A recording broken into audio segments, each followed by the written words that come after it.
ওনার দেশের বাড়ি হচ্ছে পাবনাতে। স্বামী সংসার নিয়ে তিনি ঢাকা সাভারে বসবাস করতেছেন স্বামীর চাকরির সুবাদে। ওনাদের বিবাহের 9 বৎসর অতিবাহিত হচ্ছে, 4 বৎসরের একটা ছেলে বাচ্চা রয়েছে। সমস্যা হচ্ছে ওনাদের সুখের সংসারে হঠাৎ করে স্বামী স্ত্রীর মধ্যে মনোমালিন্যতা, আর যা চরম পর্যায়ে পৌঁছে গেছে।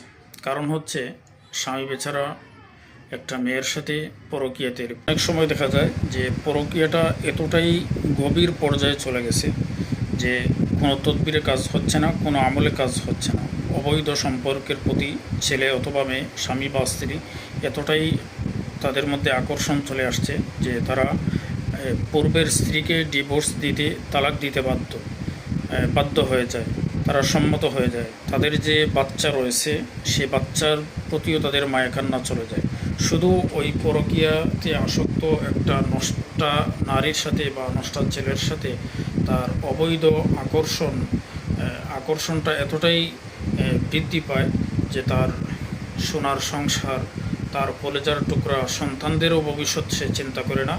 সে ডিভোর্স দিতে বা তালাক দিতে বাধ্য হয়ে যায় এবং অবৈধ নারীকে তার ঘরে নিয়ে আসতে চায়।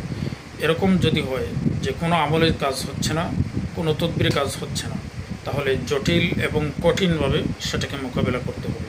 আর সেটা কিভাবে মোকাবেলা করতে হবে সেটা এখানে বলা সম্ভব হবে না। আপনারা যদি এরকম ভুক্তভোগী কেউ হয়ে থাকেন, হোয়াটসঅ্যাপ নম্বরে যোগাযোগ করতে পারেন। দেশের যে কোনো প্রান্তেই হোক কুরিয়ার সার্ভিসের মাধ্যমে তদবির পৌঁছে দেওয়া হবে ইনশাআল্লাহ। ঢাকা সাভার থেকে এক বোন ফোন করেছেন। ওনার দেশের বাড়ি হচ্ছে পাবনাতে। স্বামী সংসার নিয়ে তিনি ঢাকা সাভারে বসবাস করতেছেন স্বামীর চাকরির সুবাদে। ওনাদের বিবাহের 9 বৎসর অতিবাহিত হচ্ছে, 4 বৎসরের একটা ছেলে বাচ্চা রয়েছে। সমস্যা হচ্ছে ওনাদের সুখের সংসারে হঠাৎ করে স্বামী স্ত্রীর মধ্যে মনোমালিন্যতা, আর যা চরম পর্যায়ে পৌঁছে গেছে। কারণ হচ্ছে স্বামী বেচারা একটা মেয়ের সাথে পরকীয়াতে লিপ্ত। উনি হাতে নাতে বারবার প্রমাণ পেয়েছেন।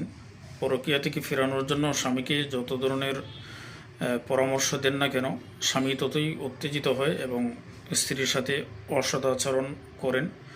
তো বেচারি বেউপায় হয়ে, নিরুপায় হয়ে বিভিন্ন কবিরাজ মুদাব্বিরদের দ্বারস্থ হয়েছেন।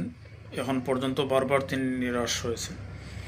তো শেষ পর্যন্ত ওনার কান্না কাটি এগুলো শুনে আমার সহ্য হয়নি। আমি কঠিন পদক্ষেপ নিতে বাধ্য হয়েছি। ইনশাল্লাহ যতটুকু আলামত পেয়েছি, ওনাকে বেশ কিছু রোকেয়ার আমল দিয়েছি। তিনিও বলেছেন যে আমল